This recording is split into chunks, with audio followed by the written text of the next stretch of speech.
Donc je suis censé faire une synthèse d'une journée extrêmement riche.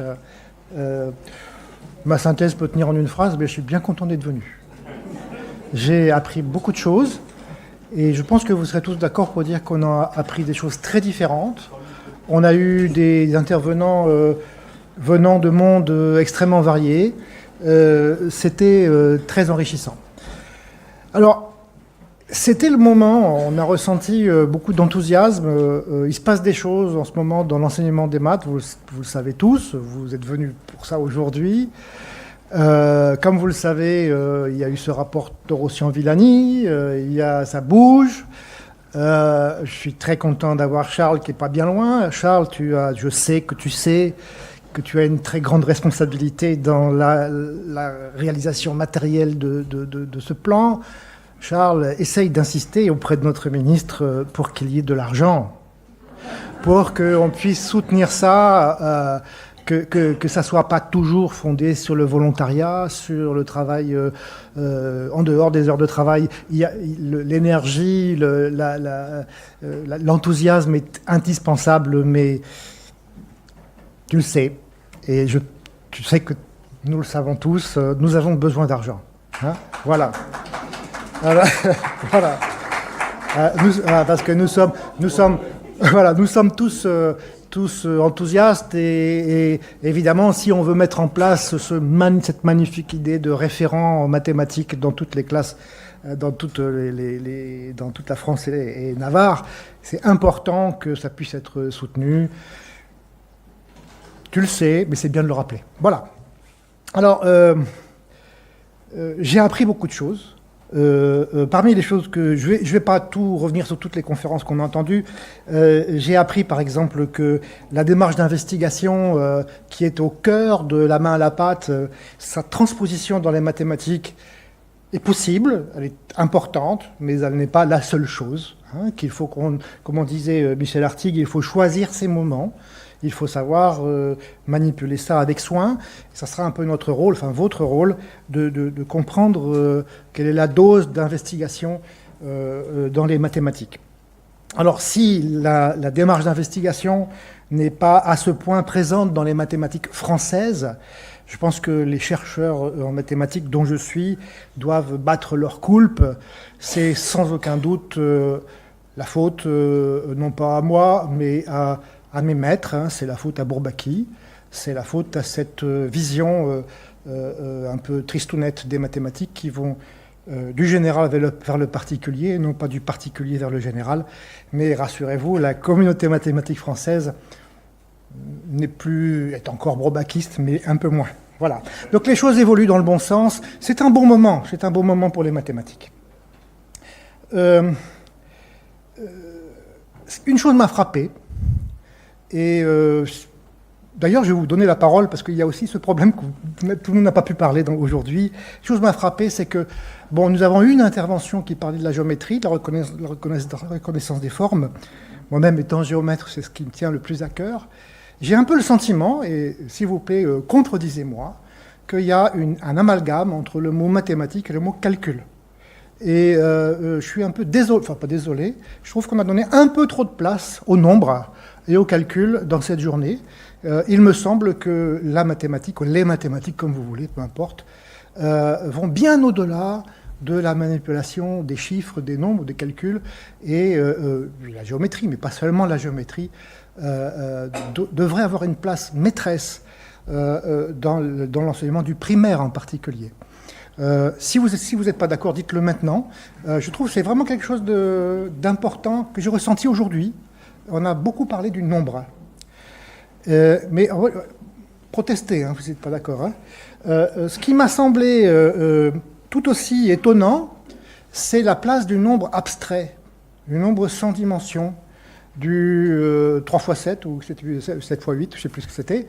Alors que pour moi, le nombre est toujours dimensionné. Le nombre est toujours quelque chose de concret. C'est toujours un mètre, des secondes. Et je comprends bien, moi, je n'ai rien contre l'algèbre, et je comprends bien qu'on manipule des nombres en quelque sorte sans dimension. Mais vous savez que l'histoire des mathématiques nous enseigne que dans les siècles passés, les nombres abstraits n'existaient pas véritablement. Vous vous souvenez que du temps des Grecs, on n'osait pas élever un nombre à la puissance 4, parce qu'il n'avait pas de sens d'élever un nombre à la puissance 4, parce que notre espace étant de dimension 3, il n'y a pas de cube en dimension 4. Comment ? Oui, il y a les bicarrés, mais c'est bien plus tard. Les bicarrés, c'est de l'époque de Fermat. Hein, d'accord ? Mais on ne trouvera pas de bicarré du temps des Grecs. Hein, voilà, donc ça c'est une chose qui m'a frappé. Ce que j'ai beaucoup aimé aussi, c'est que quand on a parlé de géométrie, c'est l'aspect manipulatoire. J'ai beaucoup aimé qu'on touche des objets, et puis qu'on mette sa main dans un sac pour essayer de sentir, la géométrie. J'adore sentir la géométrie, je trouve que c'est pour ça que j'aime la géométrie, c'est parce qu'on peut la sentir et qu'on peut la toucher, qu'on peut la percevoir par tous nos sens, tactiles, visuels, etc.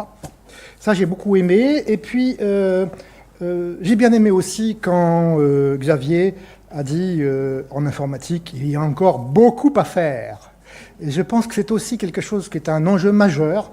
Je crois qu'on est presque, peut-être pas tous d'accord, on est tous d'accord pour dire qu'il y a besoin d'un enseignement d'informatique véritablement informatique et distinct des mathématiques. C'est une nécessité. Mais comme l'a dit Xavier, il est très important de travailler sur la formation, sur les programmes, comment les maîtres vont être formés à ces questions. Pour l'instant, presque tout reste à faire. Je ne sais pas si tu es d'accord, Gilles, mais il y a beaucoup à faire et il faut qu'on s'y mette. Il faut qu'on s'y mette en collaboration, mathématiciens, informaticiens. Comme le disait Gilles, il n'y a pas encore véritablement beaucoup de didactique de l'informatique. Il y a du pain sur la planche. Voilà. Je voudrais aussi insister sur deux questions qui me touchent, qui me semblent très importantes. La première, c'est qu'aujourd'hui, nous avions une réunion qui mettait en même temps la main à la pâte, les IREM, et je pense que le moment est venu de travailler ensemble. Je crois que nous l'avons déjà dit, tout le monde est d'accord, il faut le faire. Les IREM ont 50 ans, là, on l'a rappelé tout à l'heure. Les IREM ont une quantité gigantesque d'expérience, de ressources. Et je crois que les IREM seront d'accord avec moi pour dire que, hélas, ces informations, ces ressources sont dispersées un peu partout. Parfois, c'est même dans des armoires, dans certaines universités. Il est temps de scanner tout ça, il est temps de classer tout ça, il est temps de rendre tout ça accessible. Est-ce que... Oui, mais il y a encore beaucoup à faire. On est d'accord ? Oui, mais c'est essentiellement scanné déjà. Oui, bon, très bien. Très bien. Bon. Voilà, et vient la deuxième partie qui est un peu reliée à ça, et ça a été mentionné, je crois que c'était par Michel Artigue ce matin. Nous avons besoin de travailler à la diffusion. Hein. Nous avons en effet beaucoup de documents, beaucoup de vidéos, beaucoup de cours, beaucoup de choses extrêmement variées. Et la plupart des maîtres, soit par ignorance, soit parce qu'ils n'ont pas accès à toutes ces données. En tout cas, il n'y a pas eu suffisamment, me semble-t-il, de travail, de réflexion sur la manière d'organiser et de proposer à tout le monde, à tous les enseignants, ces bases de données gigantesques. Pour vous donner un exemple, j'ai travaillé, maintenant depuis quelques années je n'y suis plus, mais je me suis chargé de lancer cette revue en ligne Images des mathématiques, qui n'avait pas tout au moins l'ambition de toucher les professeurs des écoles, mais nous nous rendons compte que c'est très très difficile à rentrer dans la culture commune. On rencontre énormément d'enseignants qui n'ont jamais entendu parler de ce journal, et pourtant on a énormément travaillé. Très récemment, le comité de rédaction des Images des mathématiques s'est réuni, et Aurélien d'ailleurs va en devenir rédacteur en chef, ou déjà est revenu rédacteur en chef. Donc il a conscience, Aurélien a conscience qu'il est temps d'utiliser des outils modernes, que ce soit Facebook ou Twitter, peu importe. Il est temps de faire en sorte que toutes ces données soient accessibles le plus largement possible, et c'est pas facile. J'en profite pour jeter un petit peu un pavé dans la mare de Charles. Culture Math, ça devrait être plus actif. Culture Math, qui est un site de ressources mathématiques, Culture Math devrait s'associer avec Image des mathématiques.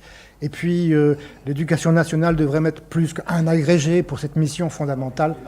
Il faut multiplier par 20. Je t'ai écrit un message il y a quelque temps pour te dire, Charles, multiplie, au lieu de mettre un agrégé, mets en 20. Et dans les 20 agrégés, tu dois mettre 2 ou 3 personnes spécialistes de la communication, des web designers, des gens qui connaissent Twitter, mais des jeunes collègues qui savent comment communiquer. Voilà. Voilà, ça, c'est une très bonne nouvelle. Voilà.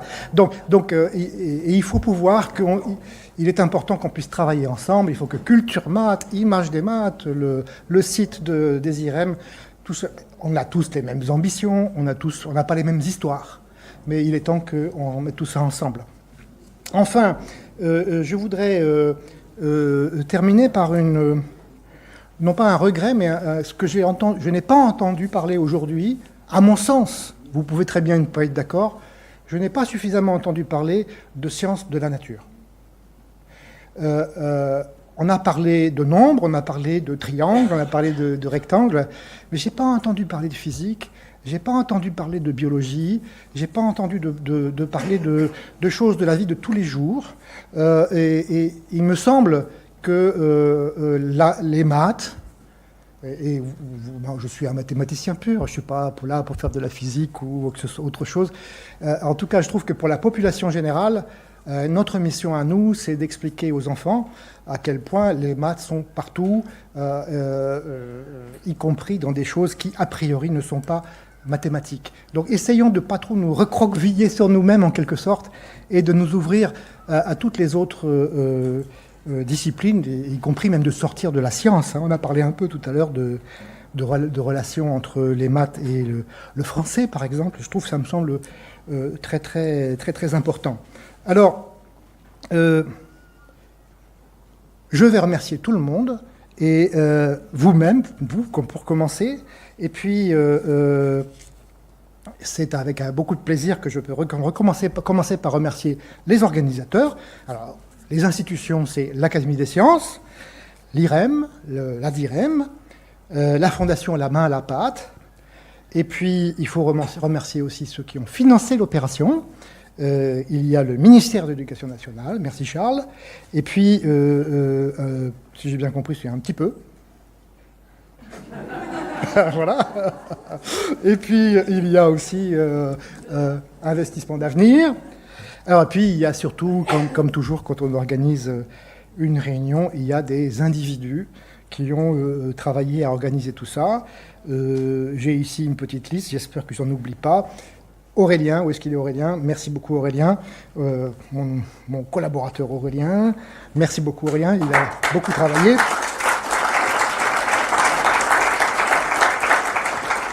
Il y a aussi Nathalie Pasquet et Cécile Bell de la MAP.